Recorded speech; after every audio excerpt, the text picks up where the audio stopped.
Assalamualaikum warahmatullahi wabarakatuh. Saya Vicky Widyasari, mahasiswa PPG Perjabatan Gelombang 1 tahun 2024.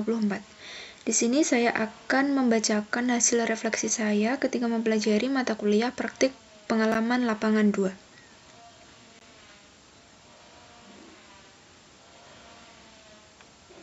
Dengan dosen pengampu yaitu Ibu Vera Dewi Susanti MPD. Review pengalaman belajar. Pengalaman belajar apa yang berguna dan menarik? Topik ini membahas mengenai kegiatan observasi yang harus dilakukan oleh mahasiswa untuk menambah keterampilan mahasiswa menangkap dan memaknai kejadian, fenomena, dan gejala yang nampak selama proses pembelajaran.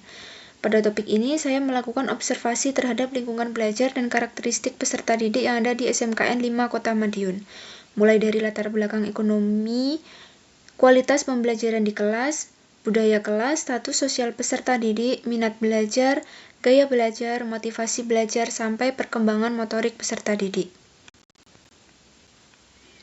Selanjutnya, pengalaman belajar apa yang berguna tetapi kurang menarik? Menurut saya, tidak ada pengalaman belajar yang berguna tetapi kurang menarik, karena semua pengalaman belajar pada topik ini berguna dan menarik bagi saya untuk dipelajari. Pengalaman yang saya lakukan dan rasakan merupakan bekal bagi saya calon guru yang baik dan berpusat pada peserta didik. Selanjutnya, pengalaman belajar apa yang menarik tetapi kurang berguna?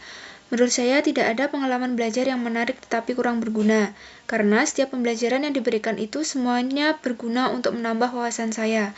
Apalagi pada saat observasi ini dapat menjadi bekal saya untuk menghadapi topik selanjutnya, yaitu pada saat asistensi mengajar dan praktik pembelajaran terbimbing. Selanjutnya, pengalaman belajar apa yang tidak menarik dan tidak berguna dalam konteks sebagai calon guru?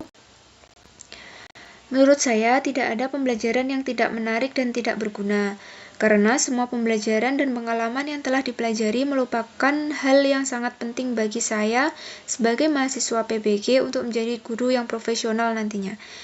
Setiap kejadian yang saya alami di sekolah, baik itu pengalaman yang diperoleh dari siswa, rekan-rekan, dan juga Bapak Ibu Guru di SMKN 5 Kota Madiun memberikan saya banyak pengalaman berharga. Selanjutnya, apa yang telah terjadi?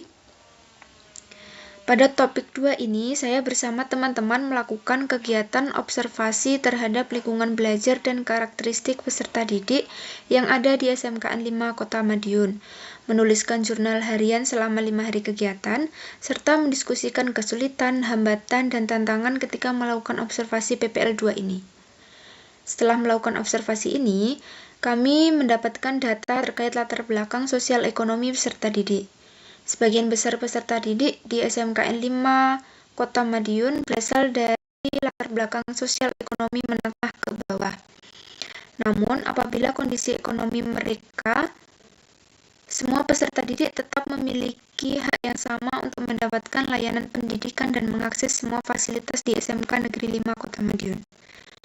Berdasarkan hasil observasi selanjutnya, terkait kualitas pembelajaran di kelas, kegiatan belajar mengajar di SMK 5 Madiun sudah menggunakan kurikulum Merdeka. Pihak sarana-prasarana telah menyediakan LCD di setiap kelas untuk meningkatkan kualitas pembelajaran.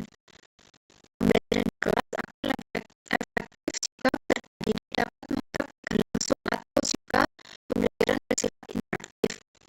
Guru telah memberikan dukungan dengan memotivasi peserta didik dan metode pengajaran disesuaikan dengan